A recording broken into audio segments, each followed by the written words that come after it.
né? Você deve estar se perguntando e ao mesmo tempo me perguntando: o que está acontecendo, André? Bom, vamos lá. Nós ficamos muito tempo isolados em casa, sem contato com os colegas, né? Às vezes algumas pessoas ficaram sem contato até com a própria família. Nós tivemos que aprender a nos descontentar com o contato apenas virtual, né? O WhatsApp, Facebook, as mídias sociais. Sim, isso contribuiu muito para esse medo de voltar a interagir.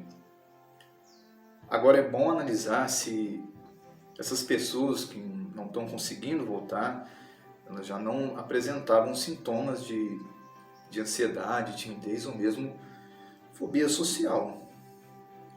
Nesses casos, a pandemia veio a calhar, porque ela veio reforçar os seus medos e justificar seus isolamentos, mas que já eram pretendidos antes de tudo isso começar. Funcionou mais ou menos assim: a criança ou o adolescente já tinha medo, se sentia desconfortável, né? Talvez já tivesse medo, já se sentisse desconfortável em situações sociais. E volta e meia tentava evitá-las, tentava evitar essa interação com o outro. E estar com outras pessoas era de fato perigoso. Ficar em casa é que era seguro. E quanto mais se evitava isso, quanto mais eu me sentia, na verdade, aliviado pela segurança, entre aspas, de estar em casa, mais eu entendia que era ruim interagir, sair de casa. Isso antes da pandemia. Aí veio a pandemia, o que aconteceu? Elas nem precisaram justificar mais esse seu medo de sair de casa. Fosse falando que não vou na festinha não porque vou inventar aqui um resfriado, né? Fala pra mim, mãe, fala alguma coisa pra mim que eu não vou, inventa alguma coisa eu não vou.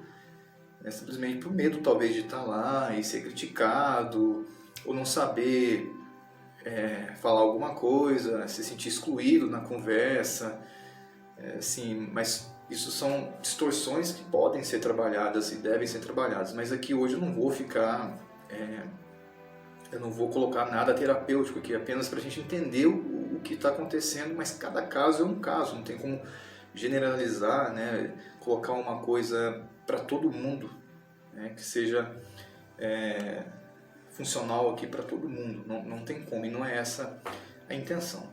Mas e agora? Tá, seu filho, você conhece alguém que não consegue voltar para a escola.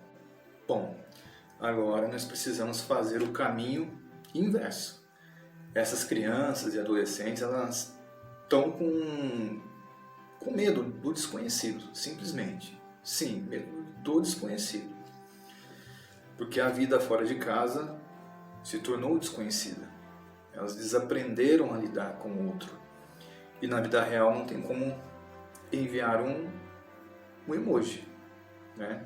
Pior para aquelas pessoas, né, que já não tinham muita habilidade para isso, não possuíam habilidades sociais, não sabiam muito bem como iniciar uma conversa, mantê-la, ou mesmo como responder aí uma abordagem do colega. O primeiro ponto é reiniciar a caminhada com seu filho, e literalmente, tá? Começar a ir até a escola com ele, talvez até entrando como naquele primeiro dia de aula, e evitar de dizer algumas coisas. Por exemplo, se alguma coisa acontecer, me liga, meu filho. O que ele entende aí, né? Fica com esse aviso, fica alguma coisa no ar, que alguma coisa ruim pode mesmo acontecer. A escola também pode colaborar. Por exemplo, a criança foi para a escola, sentiu um mal-estar e a escola ligou para os pais para essa criança ir embora.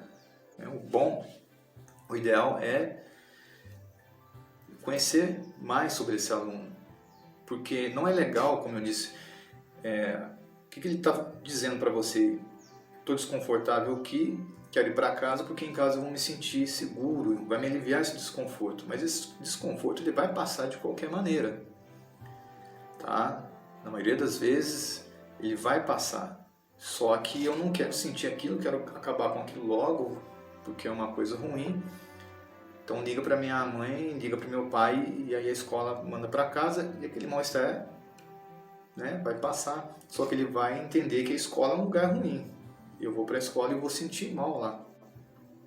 A simples ideia depois, talvez comece a funcionar assim, pensar em ir para a escola já causa um mal-estar em casa mesmo. Então eu não vou mais para a escola, porque não estou interagindo bem com as pessoas lá, não consigo conversar com as pessoas e por aí vai. Bom, nessas crises, né, o que pode ser feito? Então, também aqui, tá, gente, o ideal é procurar ajuda mesmo, só estou dando um exemplo para a gente entender melhor, para não continuar reforçando esses comportamentos. Mas numa crise, é bom que a pessoa aprenda a respirar, é bom que ela aprenda a respirar aqui, sentir o abdômen, que a gente tem a mania de respirar, tipo aquela respiração de cachorrinho com tórax, né? Respirar mesmo, olhar para fora, não ficar atento aos pensamentos, olhar para fora, descrever o que está acontecendo.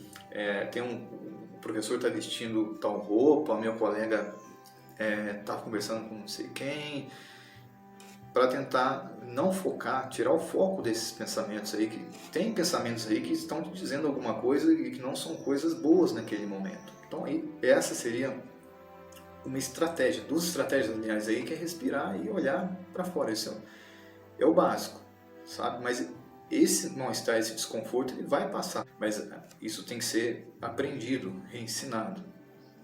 Às vezes a pessoa tem o receio de começar uma conversa por não saber como. Ela fica isolada, né? Essa pessoa vai ficar isolada. Uma maneira de começar uma conversa é perguntando sobre o outro. Sobre aquele amigo ou amiga, o que ele tem feito, o que ele pretende fazer no fim de semana. As pessoas gostam de falar de si, sabe? A gente pode começar por aí a conversa. E ela vai falando, e você pode pontuar algumas coisas. Fale sobre aquilo que você sabe, aquilo que você gosta. Não é necessário, a gente tem talvez a ideia de que a gente tem que falar alguma coisa absurda, que cause impacto nas conversas. Não, são coisas do dia a dia, cotidianas, e sempre procure expor sobre aquilo que você mais sabe, que você gosta. Ah, mas eles não me ouvem, eles não gostam de ouvir, então aí a gente precisa começar a bolar outras coisas. Talvez você esteja num grupo que os assuntos realmente não batem, mas isso não significa que as pessoas ali não gostem de você, né? Porque o assunto não tem afinidade, não quer dizer que as pessoas ali não gostem de você. Esse pensamento também tem que ser trabalhado. Quanto mais se foge, mais ele fica forte. Lembra que eu falei para levar o filho na escola? Sim, leve, mas vá gradualmente, né, diminuindo essa caminhada junto com o seu filho, vai até a metade, olha a distância e por aí vai, mas como eu repito, é bom ver caso a caso. Repito, o bom é ver caso a caso. Mas para tudo tem uma estratégia e tem uma solução, tá? Não mágica, tá? Ansiedade a gente sempre vai sentir, tá bem? Tem gente que chega, André, eu não quero mais sentir ansiedade na minha vida, não tem como. A ansiedade é muito importante para a nossa sobrevivência. Tem como diminuir ela, reduzir ela a ponto de não causar sofrimento. Mas a ansiedade a gente sempre vai sentir, tá bom? Mas vamos começar a evitar de reforçar esses comportamentos de evitação do seu filho, tá bom? Qualquer comportamento que seja para evitar o contato com o outro, vamos começar a evitar. Exemplo ao seu filho de que nós somos humanos e falhamos. Tem muito pai e mãe que quer mostrar que é perfeito, que eles foram perfeitos, e aí que a nota, não sei, nota 11 valendo 10, então isso não é legal, isso não é saudável, tá? E assim, todos nós erramos, até os colegas dos seus filhos, né? Aquele seu coleguinha também não é perfeito, ele erra também, e isso não necessariamente, né, quer dizer que ele tem errado, feito alguma coisa com você porque não gosta de você ou para te provocar. Talvez essas brincadeiras que são entendidas como menosprezo façam parte de uma interação saudável, leve. Nem sempre significa bullying, mas aí entra outra questão, talvez devido a uma estima baixa por si mesmo, né? Sempre seja vista como uma ofensa essa brincadeira. Desde que seu filho faça pedidos em lojas, lanchonetes, onde mais for, ensine ele a pedir e a recusar pedidos. Não faça isso por ele. Não faça isso por ele. Ah, André, mas ele fica muito desconfortável, ele começa a suar. Mas quanto mais você fizer, menos ele vai aprender, mais forte vai ficando isso. Aí você tem que pôr na balança se é mais vantajoso, é mais saudável para o meu filho eu continuar fazendo isso, ou no começo experimentar um desconforto e começar a desfazer isso para que ele seja mais saudável. Aprenda a lidar melhor com as situações, com as adversidades. As adversidades são inevitáveis. Ensine ele a começar a dialogar com o outro. E para finalizar, é bom que se diga que não é porque se é introvertido ou mais quieto que não se terá sucesso, se será feliz na vida. Não é porque eu sou mais ali no meu canto que eu não vou ter sucesso. Isso não significa que eu não vá ser feliz na minha vida. Isso não é verdade. Tem uma coisa da nossa cultura aqui que o extrovertido vai ser mais bem aceito, mais querido, vai ter mais sucesso, principalmente na carreira profissional, mas a gente está vendo que isso não é verdade, né? O extrovertido atropela muitas vezes o outro, não deixa ele falar, é ele que sabe tudo, e isso não está sendo muito bem visto, ainda bem, né?